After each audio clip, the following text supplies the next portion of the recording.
黄帝陵是中華民族始祖申元皇帝的陵寢，位於陝西省宜人市黃陵縣，成為一個偉大。喺陝西嘅版圖上，西安係文明嘅坐標，而向北嘅喬山呢，就藏住文明嘅根脈。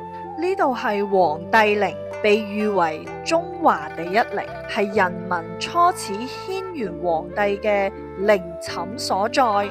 5000年歲月嘅流轉，追河三面環抱，皇帝手植古柏，守護住海內外炎黃子孫嘅精神聖地。今年3月7日是皇帝誕辰日。當我企喺黃帝陵呢片土地上，炎黃子孫4個字真係具象化咗嘅身份認同。喺呢度向我哋嘅祖先獻上最真誠嘅祭拜儀式，真係一個畢生難忘嘅記憶。我們大家現在所處的這個位置是咱們這邊逆時針繞陵。逆時針繞陵的意思就是時光倒流，追昔懷古，緬懷祖的儀式。我們現在眼前現在看到的是黃帝陵冢的祭亭。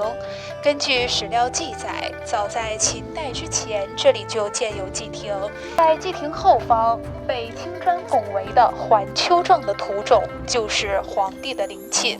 那自古以來，祭祀祖先就有一項長傳統的祭祀禮儀。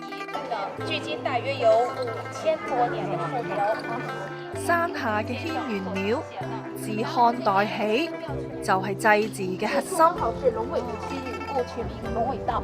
它共有95級台階，也以申元皇帝95至尊的崇高的地位。殿前皇帝嘅手植柏需要4個人合抱，被稱作為世界柏樹之父。碑廊裏面嘅石刻，從宋元延綿咁你睇下我哋香港回歸嘅紀念碑，咁隔離另外嗰邊咧就係另外一邊呢一個咧就澳門回歸嘅紀念碑。頭先我哋喺黃帝陵嗰度咧做完一個呢個祭拜嘅儀式，跟住落到嚟呢一度咧軒轅廟，咁咧就係有我哋呢個香港回歸紀念碑。因為咧我哋都係炎黃子孫，所以我哋都有份喺呢度咧有一個碑，係咪好有即係歸屬感啊？係咪啊？